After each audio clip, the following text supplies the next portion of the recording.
Pronto. Entrou mais uma aluna. Então, né? A gente pode ir começando, Rosa? Vou esperar mais um minutinho. Começou a gravar já, menino? Eu acho que pode, né? Certo. Eu acho que sim. Já são 1h34. Pronto. Então, gente, vamos começar, né? Mais uma vez, boa tarde, né? Espero que vocês estejam bem, né? E hoje, como eu falei, já lá no grupo a gente vai fazer uma aula um pouco diferente, né? A gente vai, né, fazer uma visita hoje ao Museu Histórico, né, Nacional do Rio de Janeiro, né? Esse museu, né, a gente vai conhecer um pouco sobre a história, né, do nosso país, né, do Brasil, né, um pouco sobre a cultura africana. A gente vai entender um pouco melhor, né, sobre os costumes, né. Enfim, a gente vai conhecer algumas peças, pinturas, né, e a gente vai ficar, né, por dentro mais um pouco sobre a nossa história, né, que isso é muito importante para a gente, né, que a gente possa conhecer a nossa história, nossas culturas, né, e, né, sem mais delongas, eu vou pedir ao Juan só para ele sintetizar aí um pouco aí, contextualizar os nossos dois capítulos, certo? A gente estudou o capítulo 9 e o capítulo 10, a gente vai contextualizar, né, complementar com essa visita hoje ao museu, né, para que possa ficar, né, bastante claro, né, sobre a nossa história, né, enfim, conhecer um pouco melhor, aprofundar um pouco melhor. Bom, pessoal, para quem estudou o capítulo 9 e 10 com a gente, percebeu algo bastante interessante. No capítulo 9, nós estudamos a colonização portuguesa na América e nós vimos as influências que os portugueses tiveram e o contato também que eles tiveram com os indígenas, tá? Junto desse contato, a princípio, nós não tínhamos aqui no Brasil uma colônia chamada de colônia de exploração, colônia de povoamento. Nós não tínhamos no Brasil. O que nós tínhamos no Brasil era a chamada colônia de exploração, tá? Que era uma colônia utilizada para somente a extração de materiais que os portugueses achavam interessante para levar para a metrópole ou algo do tipo. Já no mesmo capítulo 9, nós estudamos um cara chamado Mendes Sá, tá? Que foi o terceiro governante geral ali que combateu os franceses e junto com seu sobrinho, que era chamado de Estácio de Sá, que tem até o colégio em Fortaleza, Estácio de Sá, que recebeu o nome devido a esse Estácio de Sá que lutou ao lado do seu tio Mendes Sá, que foi um terceiro governante geral. Ele derrotou os franceses e fundou o Forte de Santiago, que deu origem à cidade de São Sebastião, no Rio de Janeiro. Esse forte, que foi fundado por Estácio de Sá, ele é importante por quê? Porque esse forte é o que hoje, o forte naquele período, é hoje a localização do Museu Histórico Nacional, tá? Antigamente era o Forte, hoje é o Museu Histórico Nacional que vocês estão vendo aí nessa tela de vocês aí. Todo esse local aí, antigamente era o Forte, que foi fundado por Estácio de Sá. Hoje é localizado o Museu Histórico Nacional, que nós vamos conhecer mais e mais a partir da interação com as obras que nós vamos apresentar para vocês. Já no capítulo 10, nós vemos o capítulo que se chama Africanos no Brasil. Esse capítulo ele vai explicar de forma bem geral as maneiras de resistência dos africanos escravizados aqui no Brasil. Ele vai mostrar a capoeira como um objeto de resistência, as religiões, tá? O candomblé, todo aquele culto aos orixás. Nós vemos também os quilombos, que também eram um grupo de escravos fugitivos, que também era uma forma de resistência dos escravos africanos aqui no Brasil. Nós vemos também as comidas que eles pegavam, que hoje fazem parte da gastronomia brasileira, né? Tudo isso nos insere nesse ambiente museológico dos africanos aqui no Brasil. É isso. Bem, então, agora eu vou falar um pouco sobre a história, né, do museu, né. Bem, O museu ele está localizado, né, no Rio de Janeiro, como eu já falei, né, na Praça Marechal Âncora, né, sem número, no centro, certo, do Rio de Janeiro. E eu vou falar um pouco sobre a história, né, de como ele vai, né, desde o princípio, assim, né, da fundação, né, do Forte de Santiago, né, até chegar, né, aonde se formou, né, esse museu, né.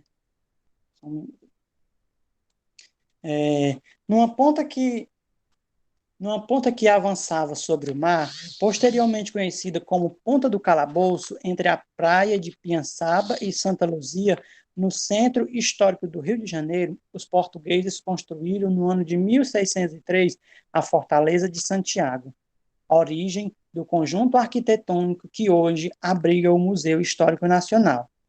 Ao longo dos séculos, outras edificações somaram-se à fortaleza, como a prisão do Calabouço em 1693, destinada ao castigo de escravos, a Casa do Trem em 1762, para guardar o trem, de artilharia, né? As armas, as munições, né? E já em 1764, né, esse forte também vai se tornar o arsenal de guerra, né? E também o quartel para abrigar as tropas militares, né? Então a gente pode perceber, né, que esse forte, né, desde o tempo de colônia, né, ele foi construído, ele vem sendo cada vez mais, né, sendo readaptado, né, com o tempo, né? Por sua localização estratégica para a defesa da Baía de Guanabara e da própria cidade do Rio, a cidade foi uma área militar até 1908, quando o arsenal de guerra foi transferido para a Ponta do Caju. Já na década de 1920, a Ponta do Calabouço foi aterrada e reurbanizada para acolher a Exposição Internacional Comemorativa da Independência do Brasil. Para integrar o evento, as edificações do antigo arsenal de guerra foram ampliadas e embelezadas com decorações características da arquitetura neocolonial. Em 1922, foram abertas ao público, abrigando o Palácio das Grandes Indústrias, um dos mais visitados pavilhões da Exposição do Centenário, e duas galerias do Museu Histórico Nacional, criando naquele mesmo ano pelo presidente Epitácio Pessoa para dotar o Brasil de um museu dedicado à história nacional. Atualmente, o Museu Histórico Nacional ocupa todo um complexo arquitetônico da Ponta do Calabouço e se tornou-se o mais importante museu da história do país, reunindo um acervo com mais de 300 mil itens entre objetos, documentos, livros, e sendo uma instituição de produção de difusão de conhecimento. Da Fortaleza de Santiago e da prisão do Calabouço, restam apenas as fundações. No entanto, permanecem até hoje a Casa do Trem restaurada, a seu aspecto colonial da década de 1990. O prédio do Arsenal de Guerra e o seu imponente Pátio de Minerva, e o pavilhão da Exposição de 1922, a atual biblioteca, formando um dos mais significativos conjuntos arquitetônicos da cidade, com uma área de 20 mil metros quadrados, entre as ruas Santa Luzia e a Avenida Alfredo Agarche. O Museu Histórico Nacional mantém em 9 mil metros quadrados de área aberta ao público, galerias, exposições de longa duração e temporárias, além de biblioteca especializada em História do Brasil, História da Arte, Museologia e Moda, dos arquivos históricos com importantes documentos, manuscritos, aquarelas, ilustrações e fotografias, entre as quais exemplares de Juan Gutierrez, Augusto Maltra e Marc Ferro. Mantém ainda programas voltados para estudantes, professores, terceira idade e comunidade carente. As áreas de reservas técnicas, laboratórios de conservação e restauração numismática, ou seja, coleção de moedas. pode ser consultado mediante agendamento prévio. Então, a gente pode ver aqui, né, brevemente, um pouco sobre a história, né, do museu, né, esse ponto onde está localizado, onde hoje é o museu, né, atualmente, não foi toda a vida, né, esse museu, né, só veio se tornar assim, né, oficialmente o museu, né, depois de 1922, né, que veio depois né, quando o Brasil completou, né, 100 anos de independência, né, o Brasil fez uma grande comemoração e aí então se foi feito uma preparação, né, todo um complexo para apresentar obras, né, objetos, né, para que fizesse, né, uma comemoração aos 100 anos da independência do Brasil, né, mas antes de 1922, né, já havia se tornado várias outras coisas, como eu acabei de ler, né, como prisão, né, como, né, vários depósitos, né, de trens, né, de artilharias, enfim, né, houve toda uma história antes de se formar o museu aqui, né, onde a gente conhece hoje, né. Então, no museu, né, hoje aqui, a gente tem disponível aqui no museu, né, e se vocês quiserem visitar também, né, vocês podem visitar outra hora, a gente vai botar lá no grupo, né, o site para vocês visitarem, e também vocês podem colocar Museu Histórico Nacional do Rio de Janeiro, vai aparecer lá e vocês podem entrar, né. Nele também vai ter, né, vai ter também no site algumas exposições online, né? Aqui a gente tem aqui 8 exposições online, né? A gente tem disponível para as pessoas visitarem, né? Lembrando que, como eu falei, né, são milhares, né, de peças, né? Então a gente não vai poder fazer uma visita a todas elas, né? Então a gente fez uma catalogação, né, e escolheu algumas para que a gente pudesse trabalhar em cima do conteúdo que a gente já havia, certo? Repassado para vocês, que no caso foi o capítulo 9 e o capítulo 10, né? Então a gente vai fazer essa visita, né, em cima dos dois capítulos que a gente viu, né, nas últimas aulas, né? E voltando aqui para o site, né? Então, eu vou só dar só uma recapitulação, né, nessas exposições, né, que eu acabei de falar, né, que estão online aí, qualquer pessoa pode visitar, né? A primeira tem lá, né, que é o Rio de Leandro Joaquim, né, que são quadros, né, pintados, que representa o Brasil nos anos setentistas, né, quer dizer, no Brasil, né, e um Brasil de 1900, de 1700, né, então, são pinturas, né, bastante antigas e que retratam, né, um pouco desse período do Brasil colonial. Também temos outra exposição, né, que são os figurinos de Sofia, né, que é uma grande pesquisadora, né, uma professora, grande pesquisadora, né, que ela pesquisa sobre figurinos, né, sobre moda, né, essas modas antigas, né, inclusive vocês vão ver que nele existe vários vestidos, né, de diferentes modelos, né, ilustrações de vestidos, né, então ela trabalha nessa área, ela pesquisa essa área, né, de figurinos, né, de roupas, né, desse período, né. Outra exposição que vai ter disponível também, né, é a Fortaleza da Cultura Brasileira, né, que retrata, né, tem as imagens, né, sobre o museu, né, porque assim, o museu em si, como eu falei na história, né, sobre um pouco sobre a história, o museu em si, ele já fala, né, porque como a gente pode analisar de início, a gente já tem aí uma ideia aí, né, da arquitetura dele aí, né, é bem diferente, né, então é uma arquitetura de um período de um período colonial, né, de um período, né, antigo, anterior, né? Então a gente vai perceber que essas paredes, essa estrutura já fala muito, né? A gente vai analisar e vai ver que realmente esse museu ele já fala por si próprio. Então a gente vai ter uma exposição só mostrando só como é o edifício, né? Por fora, né? E a outra, né? Que também tem lá, né? Expostas são os Reis Carvalho, né? Que são um pintor, né? É, que são pinturas, perdão, que são pinturas com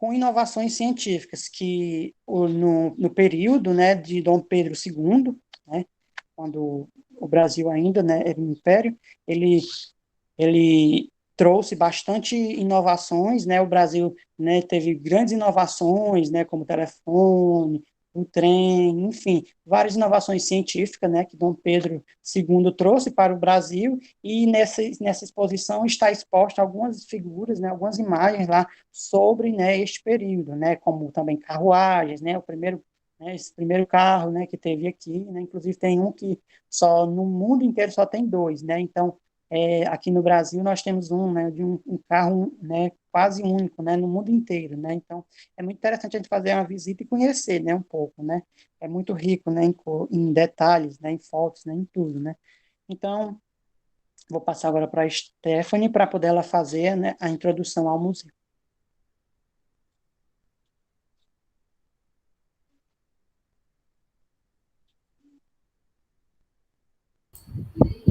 Boa tarde, vocês estão me ouvindo bem? Sim. Bom,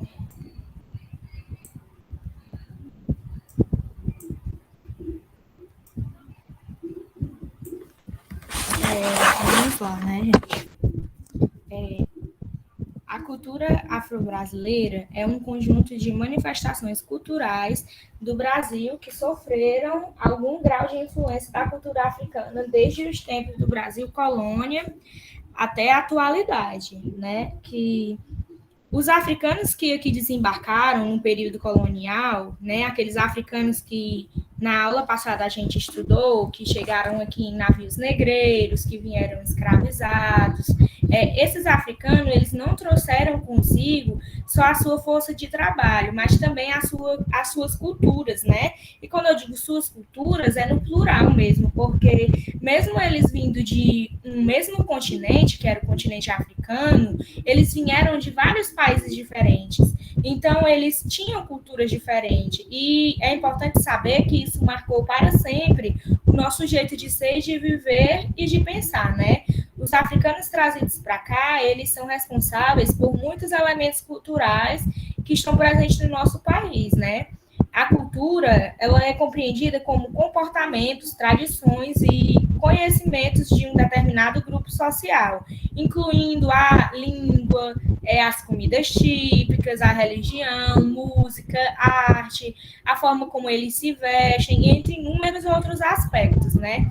E já aprofundando, né, o conteúdo, nesse sentido de aspectos culturais, a gente pode observar já nessa colagem, né, nessa grade aqui, que tem várias imagens, a gente já pode observar na nossa cultura, né, que chama a cultura do nosso país, que formou a cultura do nosso país, a cultura afro-brasileira, a gente já pode observar um aspecto da culinária, né, que é aqui, ó, uma mulher sentada, né, e aqui tem uma espécie de tabuleiro, né, bem grande, onde está disposto panelas, aí a gente pode ver assim alguns utensílios de cozinha, tampa, colheres, aí aqui uma panela com óleo, e aqui a gente pode ver o acarajé, né? O acarajé é uma das mais tradicionais comidas típicas no Brasil.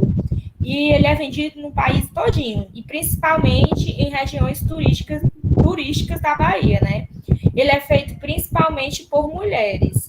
E é servido num tabuleiro, como eu mostrei aqui para vocês, né? Ele é servido no tabuleiro, onde é acompanhado por outras iguarias, como a cocada branca, a cocada preta, o pé de moleque, a passarinha. E como o tabuleiro aqui é muito grande, né, faz parte da cultura, além dessas iguarias e do acarajé que está disposto, também dá para colocar panelas, colheres de pau e objetos de rituais, como a figa, dandas e colares de contas, né? A receita do acarajé, ela vem do Golfo de Benin, na África Ocidental. Ela foi trazida por africanos na época da escravidão. E a palavra acarajé, ela se origina da língua africana Yorubá, que significa comer bola de fogo. E a história, né, por trás desse significado, tem a ver com a religião, né? Que nas religiões de matrizes africanas, o que a gente entende como santo, por exemplo, São Francisco, aquelas santas, aquela Nossa Senhora de Fátima, essas coisas que a gente entende como santo, para eles, na religião deles, são conhecidos como os orixás, né? E existem vários orixás para eles. E desses orixás, relacionados ao acarajé, tá Issan, que é uma orixá, que ela foi visitar o oráculo africano, né? Que era o Ifã, e chegando lá, ela foi atrás de algo para o marido dela comer. E quando ela chegou lá, pediu alguma coisa para o marido dela comer, o oráculo deu, né, o acarajé, e disse que ela levasse para o marido e que orientasse que quando o marido dela comesse, após comer, ele fosse falar para o povo, né, que comeu uma comida e que se a comida era boa, se ele gostou, essas coisas. Pediu para ele uma espécie de divulgação. E aí, Issan, né, ficou... Só um minuto, gente.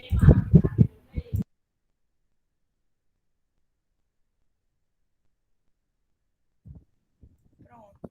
E Issan, ela ficou muito intrigada, né? Ela ficou muito, assim, desconfiada do oráculo, né? Tentando entender por que aquilo, por que o oráculo queria que ela levasse aquela comida e por que ele queria que o marido dela fosse falar, né, para os povos. E aí ela pensou, não, antes eu vou experimentar, vai que tem alguma coisa, vai dar alguma coisa errada. Aí ela comeu e não aconteceu nada. Então ela levou para o marido dela e o marido dela comeu, gostou e foi obedecer ao que o oráculo pediu, né? E quando ele foi falar para o povo sobre a comida que ele comeu, começou a sair labaredas de fogo da boca dele. E aí a Issan, né, ficou muito nervosa, ficou muito aflita, foi tentar ajudar o marido, e quando ela começou a falar para tentar pedir ajuda pelo marido, ela começou também a sair labareda de fogo pela boca dela, e daí, né, o significado de acarajé, né, que é comer bola de fogo. Aí, como eu falei para vocês, que nesse tabuleiro fica também dispostos objetos ritualísticos, né? É que a gente pode ver um deles, que eu falei que é a figa, né? A gente está vendo aqui a figa, ó, essa mãozinha, uma mão de punho fechado, pendurada no pescoço de uma mulher, né? A figa, ela é uma peça feita de madeira e de outros materiais. E segundo a crença popular, né, deles, ela é usada para espantar a inveja, para afastar o mal olhado, para trazer boa sorte. E ela passou a ser usada no Brasil colonial por mulheres de descendências africanas. E elas acrescentaram, né, essa figa aos seus vestuários como símbolo de proteção. Para elas, aquilo significava proteção. E após estas mulheres, antigos sacerdotes do candomblé, né, que é uma das religiões de matrizes africanas, acrescentaram também a figa a seus símbolos religiosos, né? Porque para eles a figa trazia esse significado, né? Esse sentido de proteção contra mal olhado. E essa figa, que hoje em dia a gente conhece como figueira, mão de figueira, ela ainda está presente no nosso cotidiano. Eu não sei se vocês vão saber, mas geralmente bebês recém-nascidos, né, eles têm uma pulseirinha com um pingentezinho de figa que as mães colocam para espantar o mal olhado, porque elas acreditam que o bebê usando o pingente da figueira vai espantar os mal olhados, o bebê não vai pegar um quebrante, alguma coisa assim. É a crença das pessoas que usam isso daqui. E aí a gente pode falar também aqui, ó, a gente pode primeiro, né, observar aqui como tem mulheres, ó, usando esses colares de conto, como eu falei. Esses colares também eram dispostos nesse tabuleiro com acarajé, anéis aqui. A gente vê que isso tudo faz parte do vestuário, né, cultural deles. Aí que tem também o acarajé disposto num prato com rosas, cheio de ornamentos, cheio de acessórios, cheio de coisa assim, bem enfeitado. Aí aqui a gente já pode... Deixa eu afastar um pouco. Aqui a gente pode ver já uma senhora, né, tocando tambor. Aqui em cima a gente vê, ó, aqui, ó, esses homens, não dá para ver direito, mas esses homens, ele tem um tocando pandeiro, tem outro segurando um berimbau. Aí aqui também, ó, São homens tocando instrumentos da capoeira, né? Jogando capoeira. Aqui também, ó, aqui eles dançando, e ali no fundo são pessoas com instrumentos. Esses instrumentos, né, fazem parte da música, né? A música afro-brasileira, ela é uma mistura de música portuguesa, indígena e africana. E os estilos que mais conhecemos são o samba, que é aqui, ó, onde eu mostrei para vocês, ó, que esses homens, ó, os instrumentos que eles estão usando, geralmente a gente vê hoje em dia nas escolas de samba, o pandeiro. Aí aqui essa mulher tem o tambor, né, que é o maracatu, o maxixe, a lambada, o carimbó. Esses instrumentos, né, desses instrumentos que são da música afro-brasileira, os mais conhecidos são os tambores, né, que é os instrumentos de percussão, e o berimbau, que é muito usado na capoeira.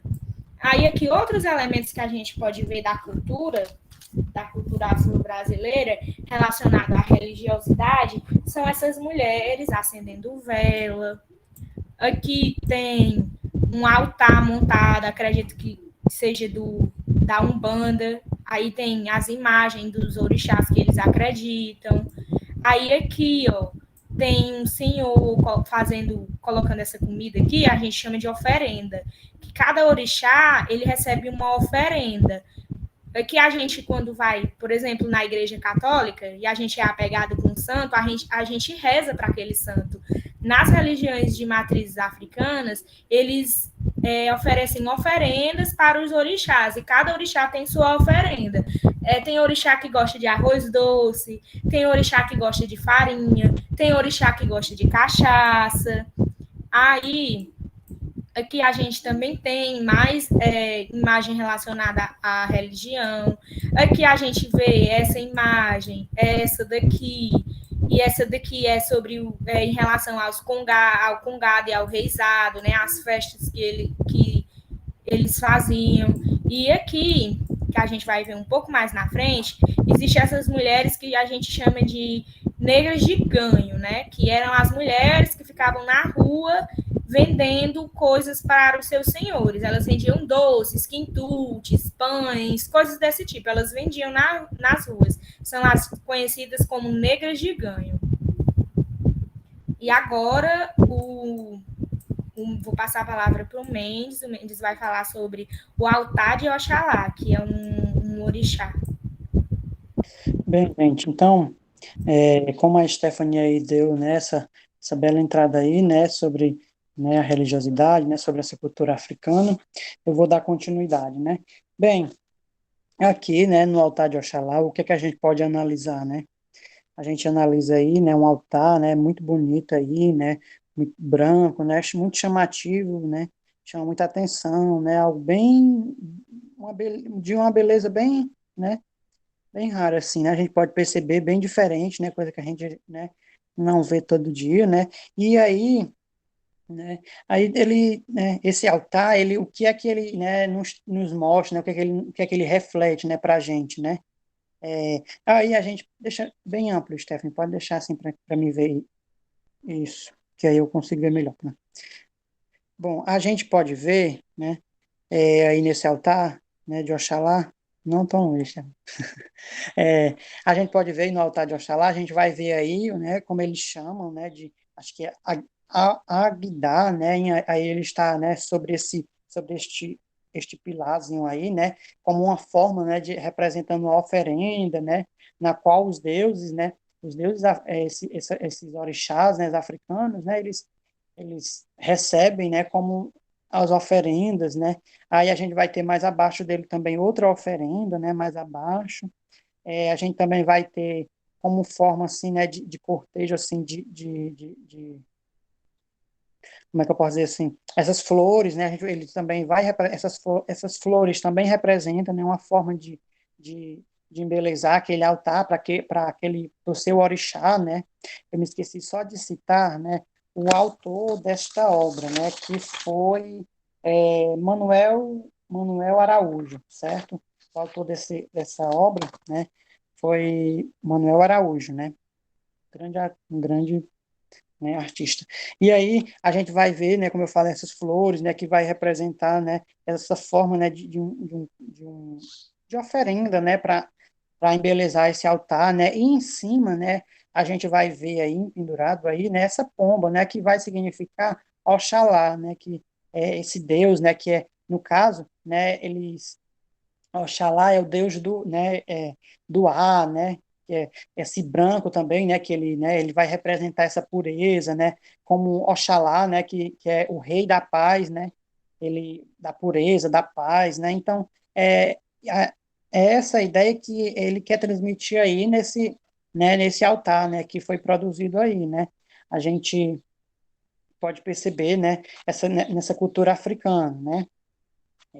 Oxalá, ele é comemorado, assim, né, como é que pode dizer, ele é dedicado, pronto, toda sexta-feira são dedicadas a ele, né, essas pessoas, principalmente na Bahia, né, uma grande força, uma grande religiosidade, né, em cima, né, dessa sexta-feira, né, onde as pessoas vestem branco, né, em homenagem a ele, né, em homenagem a este orixá, né, que, inclusive, daqui a pouco eu vou falar um pouco sobre a história, né, da criação, que no caso, né, é o orixá, né, do Oxalá, né, que é o pai da criação, né, né, ele foi designado para criar tudo, né, para criar o universo e todas as coisas que nele tem, né. A gente vai perceber também que há uma ligação muito grande com a cultura africana, com a cultura, né, com a cultura religiosa católica, né, que como ela falou, a Stephanie falou, ela vai ser incorporada, né, porque quando, né, os africanos vieram aqui para o Brasil, né, trazidos, como a gente até presenciou, a gente viu, né, a gente estudou no capítulo, né, nos capítulos anteriores, no capítulo 10, né, a gente viu como foi que eles foram trazidos para cá, né, onde eles perdiam seu nome, perdiam a sua cultura, perdiam a sua origem, né, e aí chegavam aqui, eles eram impostos, né, a uma religião, né, na qual eles queriam impor essa religião a essas pessoas, né, queriam impor culturas, né, fazeres diferentes, né, queriam impor tudo aquilo, né, aquele eurocentrismo que eles tinham, né, que os portugueses, né, se tinha uma ideia eurocêntrica de tudo, né, uma ideia de que tudo deveria ser em torno, né, da Europa, né, todas as vestimentas, né, assim como aconteceu, né, a gente também viu no capítulo 9, assim como a gente viu lá no capítulo 9 com os indígenas, né, que, né, eu não quero adentrar aqui nessa questão dos indígenas, né, mas só para citar, né, que essa imposição, né, ela não começou com os africanos, né, mas sim com os indígenas, né, quando, né, os portugueses chegam aqui, né, eles já querem impor, né, uma cultura, né, uma religião para aqueles indígenas, né, e aí não foi diferente com os africanos, né? E até hoje existe também nessa, muitas pessoas querem impor uma religião às outras pessoas, querem diminuir as religiões de outras pessoas, né? Devido à não crença naquela religião que aquela pessoa segue, né? Enfim, a chamada, né, intolerância religiosa, né? Você quer impor aquela religião àquela pessoa por fim da força, né? Você quer que aquela pessoa siga, né? E aí, né, que vai criando todo esse preconceito, né? A gente sabe que o nosso Brasil ele é um país, né, muito mestiço, né? Mestiço, né? Então é uma mistura muito grande, né? Então a gente viu também lá no capítulo, né? Nos capítulos anteriores, né? Essa mestiçagem aí, né? Que a gente vai ter, né? De tanto vai ter das nossas raízes aqui, né, que foram os indígenas, os africanos, né, então, mas também vai ter, né, os europeus também, né, como franceses, holandeses, né, enfim, vai ter toda essa mistura, né, e aí, a partir daí também vai surgindo também esse preconceito, né, que não foi só de agora, como a gente, né, presencia agora, né, ultimamente, atualmente agora, né, mas vem de uma longa data, né, se proliferando essa cultura desse preconceito, né, o que a gente também chama, né, de etnocentrismo, né, que é esse preconceito, né, essa ideia de que existe só uma verdade única, né, só algo único, que é esse eurocentrismo, né. Então, deixa eu só colocar aqui nesse. Sim, como a Stephanie falou também, né, os deuses, né, assim como Oxalá, né, ele também tem a Iemanjá, né, tem Oxum, Xangô, né, Oxóssi, né, enfim, vários outros deuses, né, que foram incorporados, né, a nossa cultura, né, também católica, né, aqui no Brasil também, para que eles pudessem se sobreviver, né, porque como eles eram impostos, né, a se livrar daquela sua cultura, da sua religião, né, então o único modo que eles tiveram de fazer foi isso, né, incorporar a cultura, né, católica, a religião católica, né. É, deixa eu só passar aqui. Bem, a Stephanie também falou, né, só reforçando também que, né, os orixás, né, eles são homenageados, né, com as oferendas, né, e sacrifícios, né, cada um tem a sua própria, né, o seu próprio apetite, né, e aí, né, para conhecer a vontade desses orixás, né, eles têm os pais de santos e as mães de santos, né, que, né, são, né, que recebem eles, né, que entendem eles e que oferecem, fazem sacrifício a eles, né. Dentro da religião africana também a gente vai perceber também a, a essa ramificação também né, que eles também, né, leem cartas, mãos, né, búzios, né, né, uma coisa interessante também é que hoje em dia, né, os orixás, é, eles estão presentes não apenas, né, nesses rituais religiosos, né, nas crenças, né, nesses rituais que eles fazem, né, em cartas, búzios, como eu acabei de falar, mas também, né, nas festas populares, né, como no carnaval, na dança, na música, né, também como a gente vê bastante, né, na música, né, às vezes a gente escuta várias músicas, né, e não sabe, não conhece nem a letra, né, e não vai estudar para entender que aquilo ali também remete também a um passado histórico, né, a uma cultura africana, né, então muitas vezes a gente nos deixa levar né, muitas vezes não entender aquela mensagem, que aquela música, que aquela dança, né, enfim, tudo isso nos trazem, né. Também, né, a gente pode integrar também muitos outros aspectos, né, da nossa cultura, né, como na arte, né, como nas artes plásticas, né, como no cinema, né, o teatro também, que nos mostra muito isso, nessa cultura africana, né, a moda também, né, a gastronomia também, como a Stephanie falou, do acarajé, né, enfim, nós somos um povo de cultura, né, mista, né, então a gente vive aí, né, em uma mistura muito, né, grande, né, também, né, tanto na religião como, né, na culinária, como na moda, né, e muitas vezes nós não enxergamos, né, isso, né, para a gente, né. A gente tem os, né, três tipos, né, de cultura, né, que eu vou citar três tipos de cultura, né, que é a popular, né, que são o folclore, né, cada cidade, cada estado, né, tem aquele folclore, né, tem também a cultura erudita, né, que é, né, a da faculdade, né, da academia, né, essa que a gente está na faculdade, na academia. E, né, tem a cultura de massa, né, que são para todos, né, assim, né, para toda uma população, né, existe toda uma cultura de massa, onde todo, né, onde um todo, assim, né, tem aquela cultura, né, tem aquela determinada cultura, né, é, e, né, a gente pode perceber, né, como não há cultura, como não há cultura, né, inferior ou superior, né, todos são culturas, né, a gente não pode diminuir, né, e nem deixar uma superior à outra, né, por nada, todas são culturas, todas devem ser respeitadas, né, a gente tem que respeitar tanto a religião como a cultura, né, então é isso, né, que essa imagem, né, que esse altar vem nos trazer. Só uma curiosidade, né, que eu estava, né, é, que eu estava vendo, eu assisti um negócio que teve, né, no YouTube sobre uma visita, né, um tour que teve, né, no Museu Histórico Nacional, de um pessoal que fazia parte, né, que faz parte, né, desse museu, no caso, acho que ainda faz, foi agora há poucos meses, e aí eles falavam, né, sobre, né, a história, um pouco sobre relatos, né, sobre quando, né, eles apresentavam virtualmente, né, e ele falava que quando essas pessoas vão visitar o museu histórico, né, quando eles chegam, que se deparam com o altar de Oxalá, eles veem,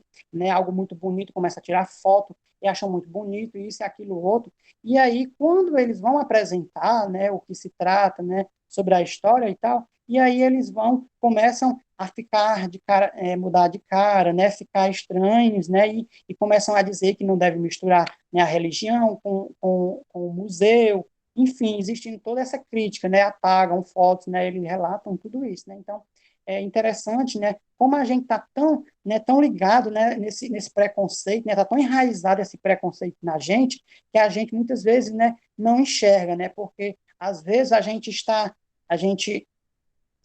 tão ligado nesse preconceito, né, dessa cultura africana, né, que não percebe que muitas vezes a gente cultua deuses, né, pagãos, né, como, né, até no próprio museu mesmo ele tem uma homenagem, né, à Minerva, né, tem um pátio lá, né, em homenagem à Minerva, né, e as pessoas nem percebem que aquilo ali também é um deus, né, um deus pagão, né, que é de uma cultura, né, de uma cultura grega, né, romana, né, então, enfim, outros deuses, né, que a gente muitas vezes nem percebe, né, que a gente, né, até cultua, às vezes conhece e propaga, né, e muitas vezes nem temos esse preconceito, né, e quando falamos, né, da macumba, como as pessoas costumam falar, macumba, né, é um objeto, né, que é de tocar, né, e não, né, é uma forma preconceituosa, né, de atingir essas pessoas dessa religião, né, enfim, eu estou me prolongando muito, eu vou para o estandarte, pode colocar a Stephanie no estandarte, né?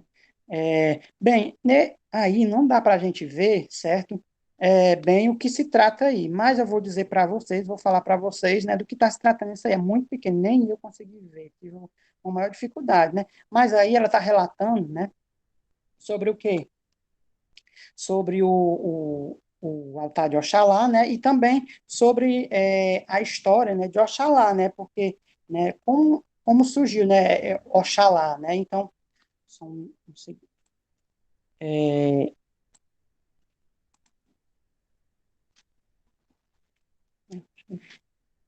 Bem, né, Oxalá, no candomblé, né, é um orixá mais velho, né, filho de Olorum, né, quer dizer, Oxalá é filho de Olorum, né, e foi a ele que seu pai confiou o sacro da criação, né, aí está dizendo, eu estou resumindo para vocês o que tem aí, certo, nesse estandarte aí, certo?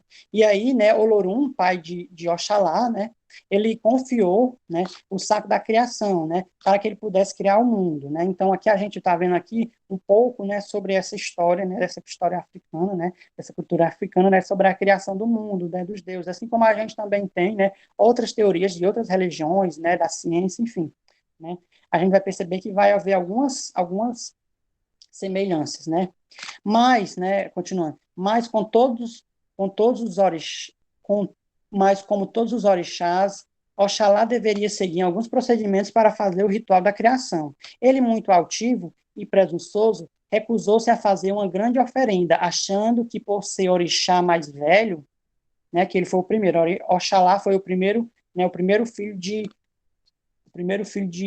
esqueci do nome, o primeiro filho de Olorum, né, então ele não resolveu não fazer esse sacrifício grande, né, achando que não é por ser um filho mais velho não era necessário, né, então, né, Exu, o responsável por fiscalizar, né, a entrada a entrada do mundo, né, do além, não gostou nem um pouco, né, da falta de respeito que Oxalá teve, né, com seu pai, é, quando ele passa pelo local, né, Oxalá, Oxum faz ele sentir uma grande sede, né, que obriga a furar uma palmeira, né, com o seu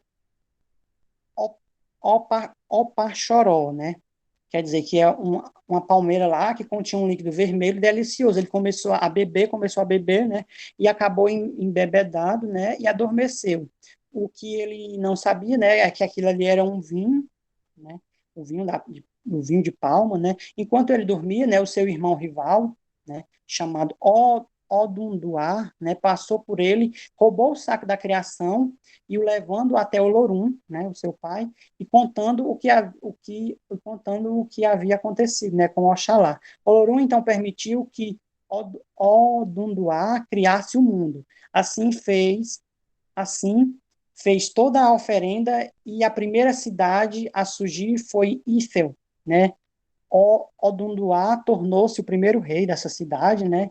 E aí quando Oxalá acorda, né, indignado por não estar, né, com o saco da criação, foi falar com seu pai, né, e como castigo ele foi punido, né, e nunca mais podia beber vinho, né, e, e nem o azeite de dendê, que era o que ele mais gostava. Mas, tocado pela frustração de Oxalá, né, o pai ficou tocado e permitiu como consolo, né, em criar o homem, né, quer dizer, nós, né, os seres humanos, né, a partir do barro, né, e aí, quando ele permitiu, né, ele ele permitiu que ele criasse, né, e o Olorum, quer dizer, seu pai assopraria e daria a vida. E aí, quando, né, ele estava criando, né, ele bebia escondido, né, do seu pai, ele continua a beber escondido, né, e Oxalá, né, se empenhou na tarefa, mas não como não acatou as ordens do seu pai, né, quando ele bebia escondido. Por isso, o mito, né, ele conta, né, a história, né, aqui, por isso algumas pessoas nasceram com deficiências físicas, albinas, por não ficarem no forno de Oxalá o tempo certo para cozinhar, né? Então, essa é uma das histórias da lenda, né, de Oxalá, né? Existem outras lendas. Por exemplo, essa história que eu contei, ela é difundida no candomblé. Na Umbanda, ela já é um pouquinho mais, né, diferente. Existem algumas diferenças, certo? Então, a gente percebe até em outras religiões, né, como eles acreditam, né, e tem, né, a sua visão sobre a criação do mundo, sobre a criação das coisas, né? Então, eu acho que é basicamente isso, né? E aí, qualquer coisa, vocês também podem perguntar, certo? Que a gente vai respondendo. Qualquer dúvida, vocês podem também perguntar, tá ok? Se eu esqueci de alguma coisa, no final eu faço a complementação.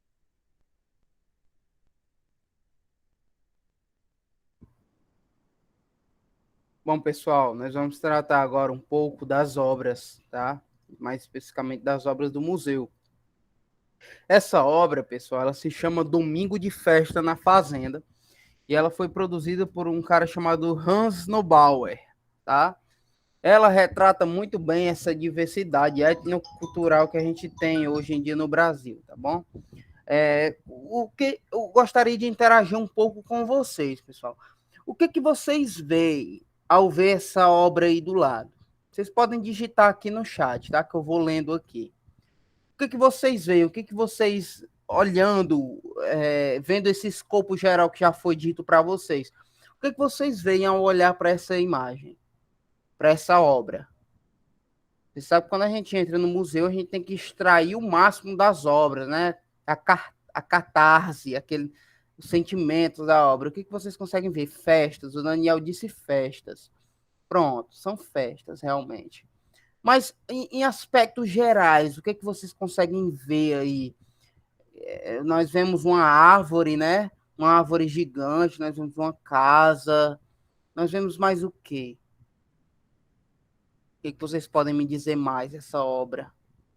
Nós vemos negros dançando, né? Basicamente isso, pessoal. É impressionante quando a gente olha para esse tipo de obra que a gente percebe o quanto eles perpassam pelo ambiente histórico que a gente está trabalhando, né?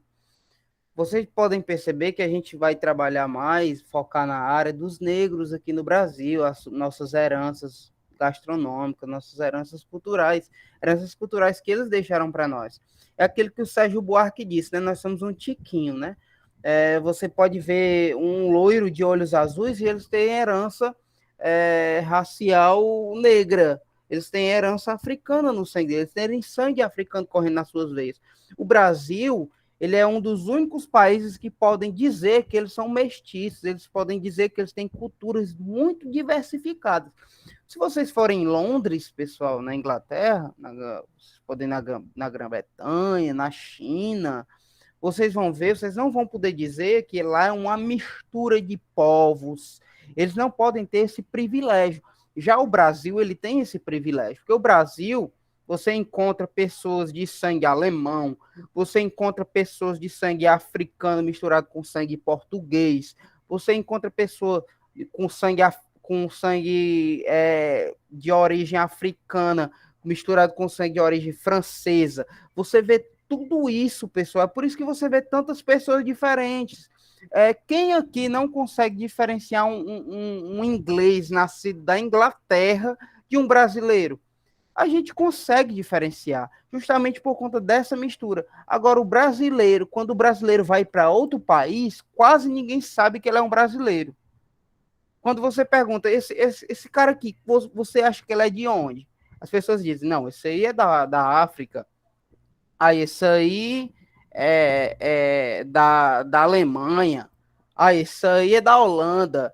Não, são brasileiros. Por quê? Devido a toda essa mistura, a gente acaba adquirindo características de todo mundo, tá?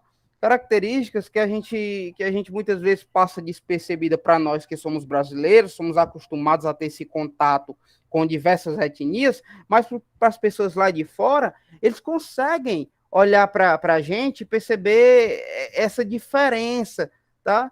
Pessoas que olham para a gente e dizem, ei, tu é holandês, né? Não, eu sou brasileiro. Justamente por isso, por essa mistura que nós temos. Agora eu quero ler esse cardzinho aí, pessoal, para vocês, para a gente entender um pouco melhor dessa obra. Eu vou ler, tá, para vocês.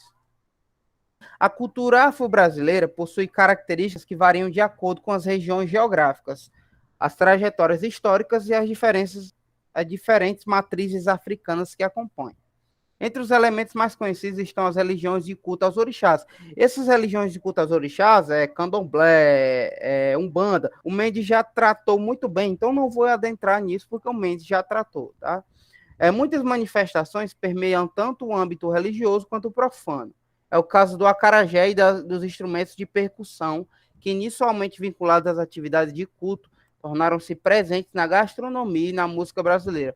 Isso aqui é muito interessante, pessoal. Já já nós vamos tratar dos instrumentos utilizados pelos negros, mas essa questão gastronômica é bastante importante, porque é bem presente no nosso dia a dia a gastronomia afro-brasileira. E o mais impressionante é que há pessoas falando mal dos africanos, mas comendo um prato de feijoada no seu dia a dia. É pessoas falando mal do africano, mas comendo o seu cuscuzinho. Pessoas falando mal do africano, mas comendo o seu mungunzá. Tá? Tudo isso são comidas oriundas desses africanos, pessoal, que tinham que trabalhar com pouca coisa. Tá? Então, normalmente, eles tinham resto de alimentos ali, eles pegavam, juntavam, faziam uma feijoada. Uma característica muito impressionante dos africanos é que eles trabalhavam, eles faziam uma comida extremamente gostosa com poucas coisas que ele tinha disponíveis ali para ele. Isso é uma característica bastante impressionante dos africanos e que permeiam a gente até hoje, tá? O brasileiro, pessoal, é um dos povos que mais se contentam com o pouco que eles têm. Tá? Os brasileiros, eles são esse tipo de povo, que ele consegue se virar, ele consegue dar aquele jeitinho brasileiro, que normalmente é usado para o mal, mas também tem um jeitinho brasileiro que é dado por bom. O brasileiro é o único que consegue viver com um salário hoje. Dê um salário na mão do inglês, de uma pessoa assim dessas da Europa que usa euro, para você ver se eles conseguem viver. O brasileiro não, o brasileiro ele tem que viver com um salário, ele consegue se virar e consegue viver com um salário. Esse jeitinho ele vem desde os africanos, da gente conseguir se revirar, conseguir se fazer nossas resistências de pouco a pouco, dos mínimos detalhes, tá? Vamos lá. A ambivalência entre aspectos religiosos e profanos e a relação com a cultura europeia e ameríndia fazem com que a cultura afro-brasileira seja brasileiríssima, uma vez que ela é parte inseparável dos elementos simbólicos que nos identificam como nação e nos fazem se sentir brasileiro. Isso é o que está faltando no nosso Brasil. O acarajé, pessoal, nós temos que incorporar com o Brasil, tá? O acarajé ele é brasileiro, ele vem dessa origem, dessa matriz africana, é o que nos faz se sentir brasileiro. É a mesma coisa da feijoada, é a mesma coisa do mungunzá, é a mesma coisa do nosso palavreado, tá? Vocês sabem que o nosso palavreado ele foi muito influenciado pelos iorubás, tá? Por esses negros africanos. A palavra moleque é uma palavra de origem africana, tá? A palavra cabaço é uma palavra de origem africana.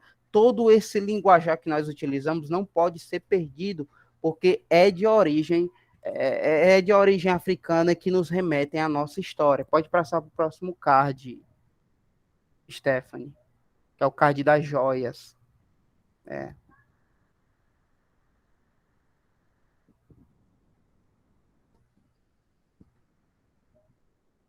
Pronto, pessoal. Eu vou ler o cardzinho da joia aqui, para não me estender muito. A joalheria afro-brasileira caracteriza-se pela grande quantidade de objetos em ouro e prata que adornavam os corpos das mulheres negras e mulatas em ocasiões especiais. Pulseiras, brincos, colares, tornozeleiras e peças de bolongodás formaram um conjunto de acessórios que mediavam o ideal de riqueza e poder dos senhores coloniais. Do lado aí, pessoal, nós vemos essa negra, tá? Essa mulher negra, adornada de objetos de ouro e de prata, tá? Pode focar um pouco nessa mulher, nessa imagem dessa mulher, Stephanie? Só um pouco para o lado. Essa imagem, pessoal, ela caracteriza muito aquilo que eu acabei de dizer, tá? De uma mulher que ela era utilizada como um meio para mostrar as riquezas dos seus senhores. Porque as mulheres, pessoal, naquele período, ele não tinham a capacidade de ter ouros e pratas, tá?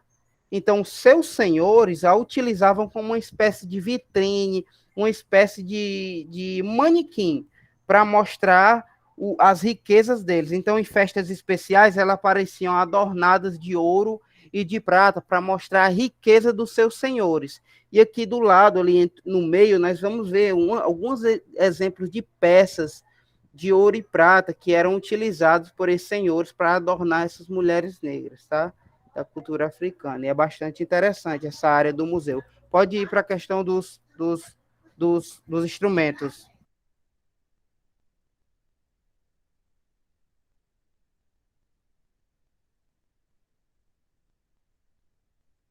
Pronto. Essa área é interessante, pessoal, porque aqui, logo nos cardzinhos aí do lado, são todos em inglês, mas eu consegui extrair um pouquinho do que são. Vocês estão vendo esse objeto aqui embaixo? O que vocês acham que é esse objeto aí? Vocês acham que esse objeto é um violino? Bem parecido com um violino, né? Mas você tem certeza que isso é um violino? Você consegue identificar? Parece um violino, né? Mas isso não é um violino, tá, pessoal? Isso é uma rabeca, parece. Mas isso é uma rabeca. O que é uma rabeca? É como se fosse o filho do violino, vamos dizer assim, é o filho do violino. Porque essa rabeca era utilizada, era um instrumento árabe, tá? E era utilizada nos rituais afro-brasileiros, os rituais de matriz africana. Só que o som dela é um som rústico, um som mais pesado, um som mais com as notas alternadas, tá? Não tinha tanta qualidade como os violinos hoje em dia têm, tá? Do lado da rabeca, nós temos aí tipo como se fosse flautas, tá? Isso era também utilizado nos rituais africanos. Logo acima vocês estão vendo uma coroa, tipo uma coroa de ouro aí. Essa coroa, pessoal, é utilizada na festa chamada congada, tá? Tá aí, essa coroa aí, ó. Ela é utilizada em uma festa de matriz africana chamada congada. Essa festa congada era uma expressão cultural e religiosa que também misturava a cultura africana com a religião católica. Então, eles faziam essa mistura. Tinha dança, tá? Tinha peça de teatro, canto, tudo isso. E, no final, eles faziam tudo isso com essas coroas na cabeça. Então, representava a congada, que era essa festa. Do lado aí, vocês estão vendo essa faca e essas cordas, e esses braceletes de ouro aí, e esse também, tipo como se fosse um redemoinhozinho. Essa parte aí, pessoal, era realizada também os rituais africanos de culto aos orixás, tá? Então, eles utilizavam essa faca, esses braceletes, e esse tipo como se fosse um filtro dos sonhos, parecido um filtro dos sonhos. Tudo isso aqui era utilizado em adoração e culto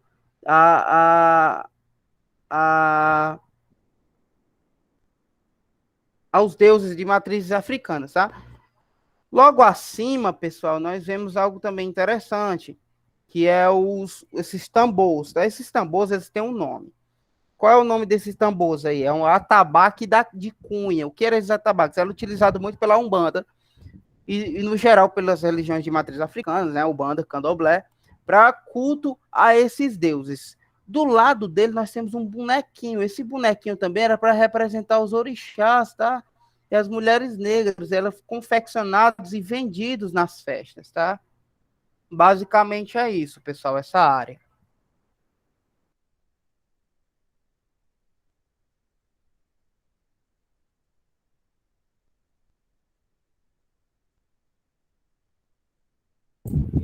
Pronto, dando continuidade, né? Alguém poderia ler esse daqui? Daniel, você poderia ler, Daniel? Você pode ligar o microfone e ler?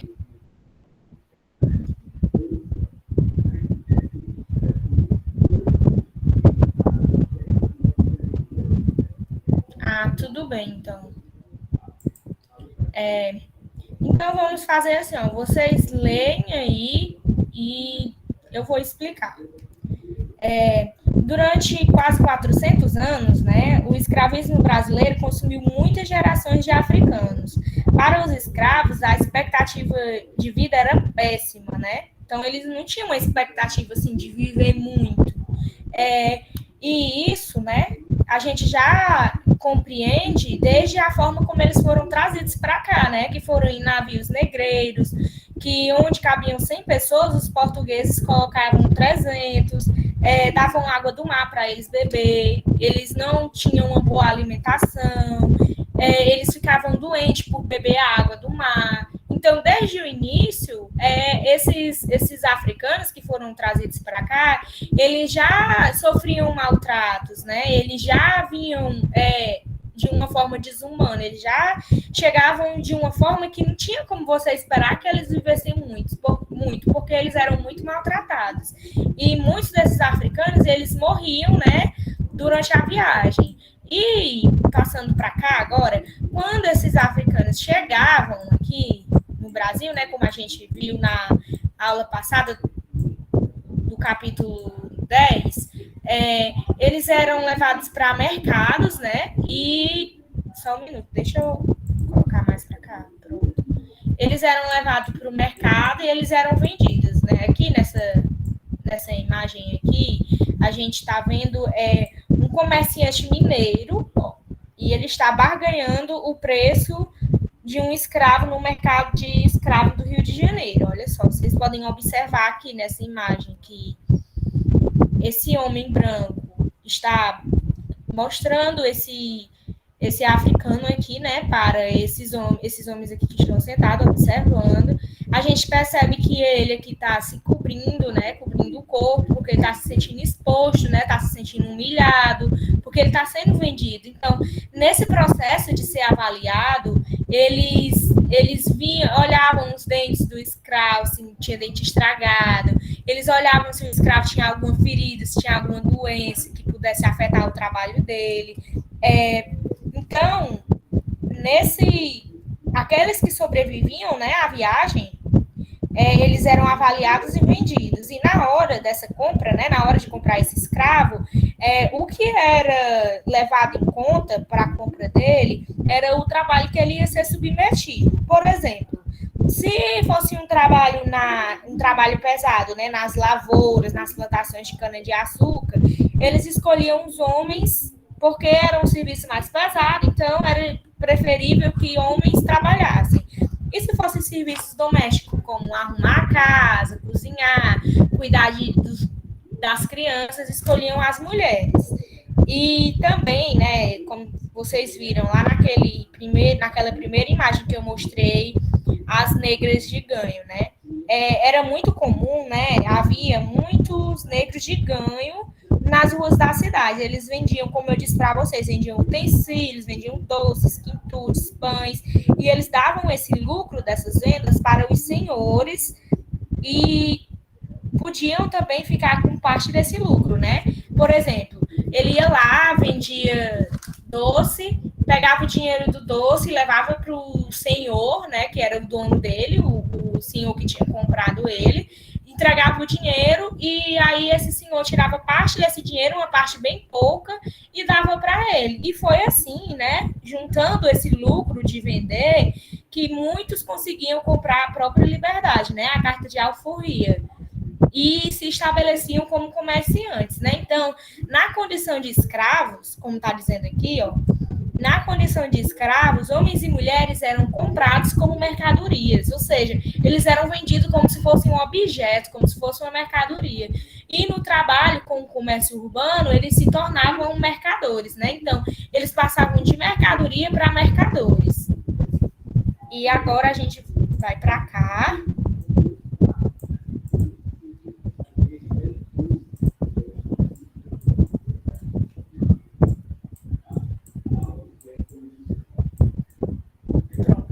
A gente vai falar um pouco sobre esse standard. Espera só um minuto. Vamos logo falar desse. Aqui, vocês acham que isso aqui é o quê?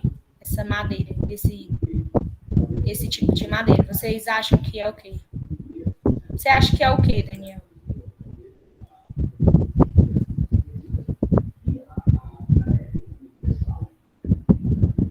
Daniel?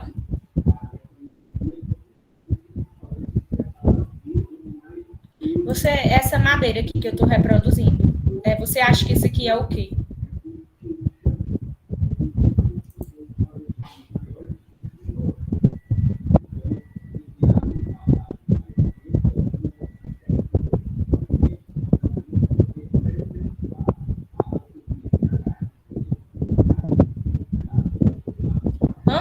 Exatamente, era para punição. Isso era conhecido como tronco de castigo. Era um instrumento de tortura e humilhação, onde os membros, né, do escravo, eles eram enfiados aqui nesses buracos, né, eles ficavam presos aqui e geralmente era colocado em um local onde o castigo, né, a punição, pudesse ser vista por outros como uma forma de exemplo, né? Eles iam ser castigados, e aí o senhor ia lá, pegava o tronco, esse tronco colocava lá no meio lá para todo mundo ver, num local que todo mundo pudesse ver, para servir como exemplo. Tipo como se estivesse dizendo assim, olha, ele aqui fez isso daqui, isso aqui não é para fazer, tá errado. Quem fizer isso aqui vai sofrer uma punição. Aí todo mundo via. Aí os escravos no tronco, né, nesse tronco aqui, eles também eram submetidos, né, eles ficavam sujeitos a levar palmadas e surras com cordas e barras de ferro.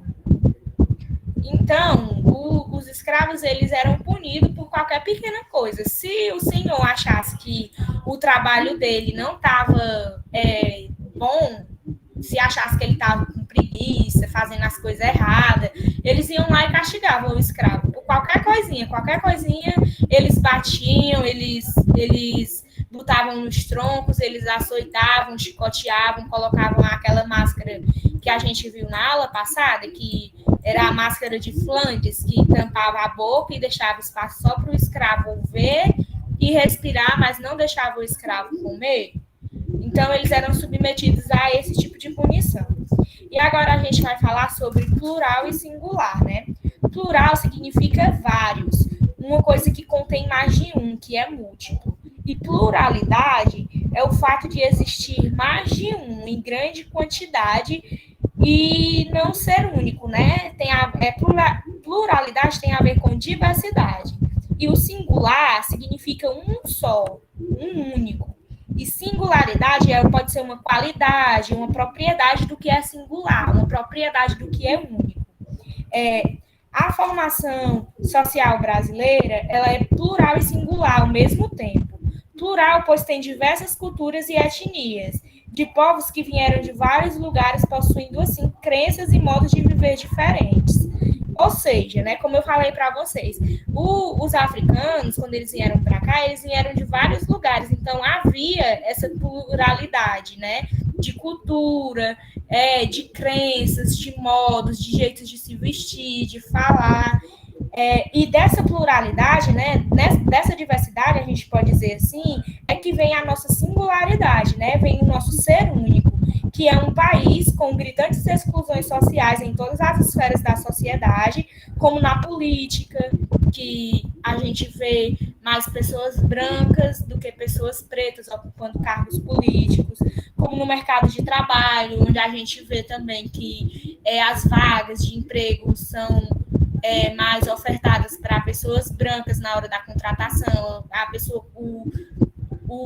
pessoa que está oferecendo o emprego geralmente contrata a pessoa branca no lugar da pessoa preta, e até mesmo em quem tem o que comer e quem não tem, porque muitas vezes quem não tem o que comer, né, essa questão dessa desigualdade de alimentação, quem não tem o que comer geralmente está à margem da sociedade, vive em partes periféricas da cidade, né? Então, mesmo diante disso, nós nos reconhecemos como nação, né? Independente da origem de cada um. Então, independente de que naquele período os escravos africanos trazidos para cá tenham vindo de vários lugares diferentes, a gente se conhece como nação, independente disso, né? Independente da origem de cada um. E a gente é singular pelas nossas inversões sociais e políticas, que é inverter a situação.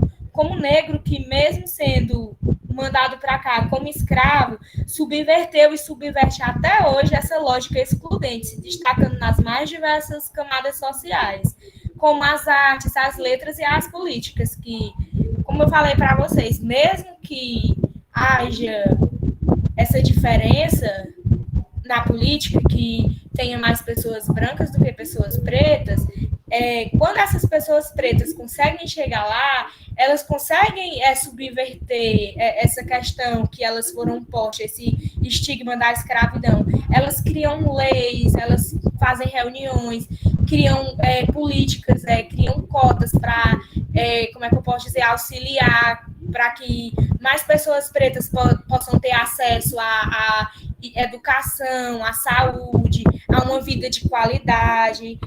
A pluralidade e a singularidade são aspectos que podem afirmar a nossa identidade de forma positiva e, ao mesmo tempo, pode ser usado como um ponto de reflexão sobre os nossos problemas, né? Ou seja, podemos entender com isso, né, com as aulas que a gente teve do capítulo 9 e 10, e com a associação dessas aulas a esse tour virtual que a gente está fazendo agora, a gente pode compreender que a escravidão, mesmo a escravidão tendo sido algo assim tão ruim, né, tão negativo, foi através dela e dos povos trazidos por ela que a gente construiu, né, nós construímos a cultura e a nossa identidade como nação.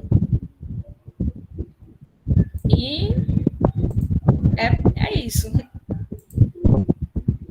Bem, então, gente, eu não gosto de aí, Stephanie, não sei o que é. Oi? Não, parou, é um negócio que estava chiando aí no teu microfone. Então, gente, ó, é o seguinte, eu só esqueci só uma coisa, só para complementar, certo?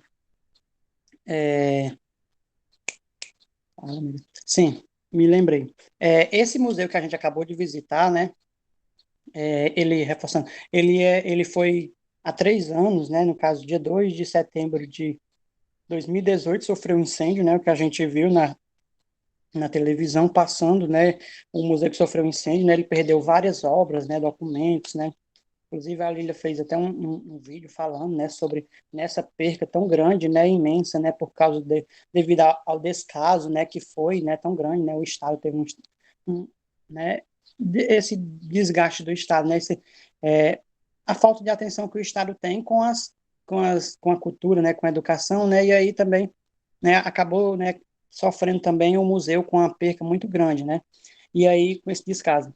E aí só outra nível, né, de informação assim, que eu ia falar no início, não falei, né, essa ideia, né, que a gente tem assim de museu, né, assim, no início, assim, né, do Brasil, assim, né, não se tinha, assim, uma ideia, né, de museu, né, começou, né, lá no início de Dom Pedro I, né, porque, assim, de primeiro, as princesas, né, as rainhas, né, elas tinham uma ideia, né, de guardar, né, de conservar essas coisas antigas, né, coisas diferentes, né, coisas, né, exóticas, né, então, começou-se daí, dessas princesas, né, que elas guardavam, inclusive, que eu acho muito importante, né, eu vou falar agora, na novela, né, eu gosto muito da novela Nos Tempos do Imperador, inclusive, né, é lógico que a gente não, né, tem coisas que a gente não aceita, mas uma coisa muito interessante que tem nela e também tem na novela que está passando agora, que eu estou acompanhando também, muito boa, que é Nos Tempos do Imperador, né,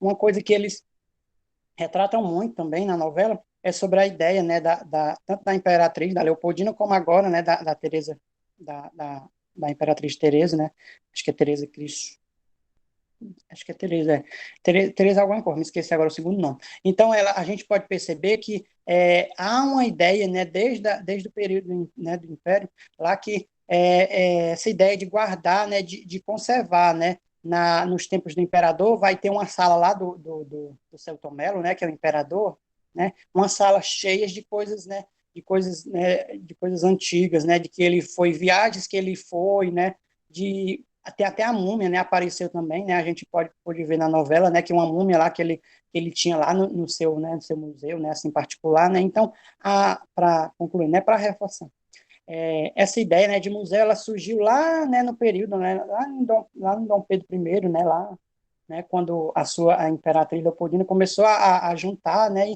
e conservar esses objetos, né, inclusive, né, tem alguns, né, e do período, né, colonial também, né, que também a gente vê também, a gente não pôde presenciar todos, como eu disse, a gente não pôde presenciar todos os artefatos, tudo que tem no museu, porque é muito grande, como eu falei, são 300 mil, né, muito mais de 300 mil itens, né, então a gente, né, selecionou só alguns, né, mas espero que vocês tenham entendido, né, esse conceito de ideia de museu, até que quando foi em 1922, a gente teve, né, oficialmente, né, esse museu, né, que foi, no caso, em homenagem aos 100 anos, né, da independência do Brasil, né, com a luta de algumas pessoas, né, para que isso fosse criado, né, mas já se tinha uma ideia, né, de guardar, né, de conservar algumas coisas, algumas pessoas já lutavam por essa ideia, né, que já se tinha há algum tempo, né, até que se oficializou, né, graças a Deus, né, e hoje a gente tem vários museus, né, inclusive virtualmente, onde a gente pode, né, prestigiar, né? Então, é isso, né? E em relação à atividade, certo? O que é que eu vou pedir para vocês fazerem? Eu vou colocar lá no grupo, né, a atividade para vocês fazerem. É assim, uma coisa bem simples, né? Eu quero que vocês coloquem, né, exponham as ideias de vocês. A partir da nossa discussão aqui, né, que a gente teve, né, sobre, né, essa herança, né, africana, né, como também a intolerância religiosa, como também, né,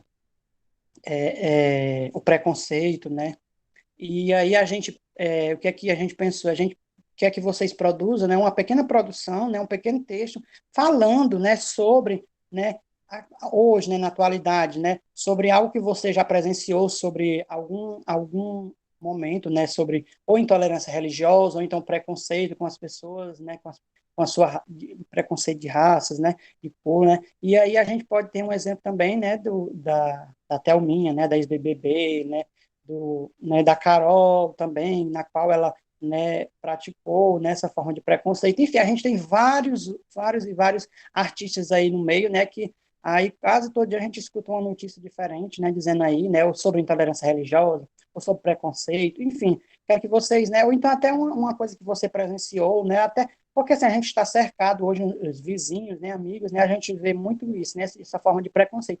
Então, eu queria que vocês fizesse, né, uma pequena produçãozinha, né, falando, né, sobre isso, né, sobre a sua opinião, né, sobre o que aconteceu, né, você coloca lá a sua opinião sobre o caso, né, por exemplo, da Carol Conká, né, ela foi, né, tal, você bota a sua opinião, né, para a gente saber, né, para a gente tá entendendo, só para reforçar mais esse nosso trabalho, tá certo? Mendes, deixa eu só explicar para os meninos que a atividade ela tá como forma de upload. Vocês vão escolher entre fazer um áudio, vocês podem fazer uma gravação de um áudio, ou vocês podem fazer um texto, se vocês preferirem. E aí vocês mandam, vocês vão anexar lá, tem um espaçozinho para anexar o arquivo, vocês vão anexar lá ou o áudio ou a imagem com a produção textual de vocês, tá bom? Qualquer coisa também, se não der certo, vocês não conseguirem, aí vocês mandam um áudio, né, ou então uma produção, né, uma produçãozinha, né, um pouco, né, não tão pequena, né, gente, vamos fazer uma coisinha assim bem legalzinha pra gente, tá bom? Que é valendo nota, tá certo? Eles fazem uma produçãozinha bem legal aí pra gente, né? Pra gente ver, né? E aí, pra gente discutir também na próxima aula, né?